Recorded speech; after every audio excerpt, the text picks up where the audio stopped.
Today I'm going to be covering uphill and downhill lies and the effect the lie has on the flight of your golf ball. The first shot I'm going to demonstrate will be an uphill lie. Now, here's the number one rule when we're playing uphill and downhill lies. Ball position. You'll always play your ball near the higher foot. So for example, an uphill lie, my left foot is higher. I'm going to play the ball a little bit more in the front part of my stance, toward the left foot. The reason we do that is this. If you play the ball too far back in your stance, particularly on an uphill lie, you're going to be driving the ball too much into the hill, and it really could affect the flight of the golf ball. You may not get over the top of the hill. So we're going to let the hill take our body the way it will go. In other words, on this uphill lie, my weight tends to go to my back foot. Well, I'm going to let that happen. I don't want to fight the hill, because if I do, I'm going to disrupt what that golf ball is going to do after I strike the ball. So we're going to play the ball more forward. We're going to let the hill take our weight back a little bit. You'll see my shoulders, they actually match the angle of the hill, okay? Something like that. It's almost like you feel like you're going to tee off of the driver. You tilt back just a little bit. With an uphill lie, since I am tilted back a little bit, I'm going uphill. What it's doing to my golf club is adding loft. So an uphill lie, you're going to hit the ball higher. So as opposed to maybe hitting an 8-iron, I'm going to go to a 7-iron. If I try to hit the 8-iron and try to hit it my full distance, it probably wouldn't make it because I'm going much too high. So I will, take the loft to go down a little bit. I might even go to a 6-iron if the hill is really, really severe. Okay, so you got to keep that in mind. So the way this shot's going to look: ball forward, weight more on the back foot, and tilt it back a little bit. And one last thing, on an uphill lie, my finish is going to be high because I'm swinging up that hill.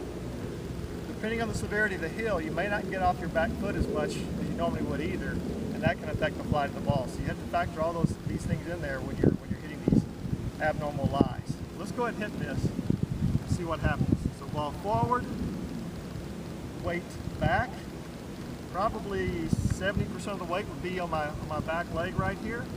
I'm tilted back slightly, and I'm going to swing up the hill.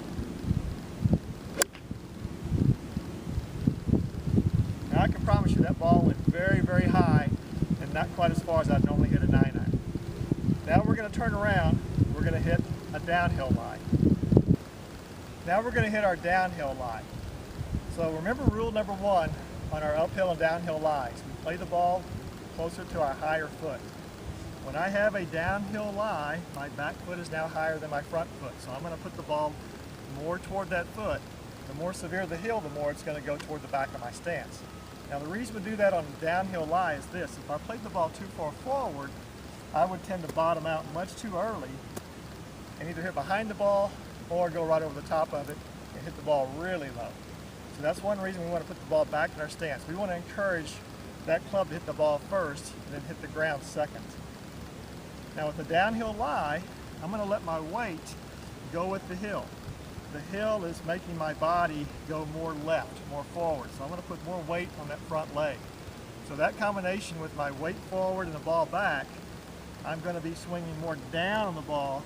That's really going to make the ball go a lot lower. So what we'll do is, instead of hitting a 7-iron, we're going to hit an 8-iron. So we'll have a chance to get the ball up in the air and hit a decent shot. Now, with the hillside, like my shoulders on the uphill line, it's just the opposite. As opposed to being tilted back, they're going to tilt forward with the hill, something like this.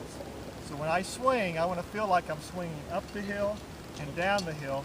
So my finish is going to be much lower for a downhill shot than it was for an uphill shot. So again, we're going to put the ball back, weight forward, handle forward. We're going to swing up the hill, down the hill, and just try to keep our balance.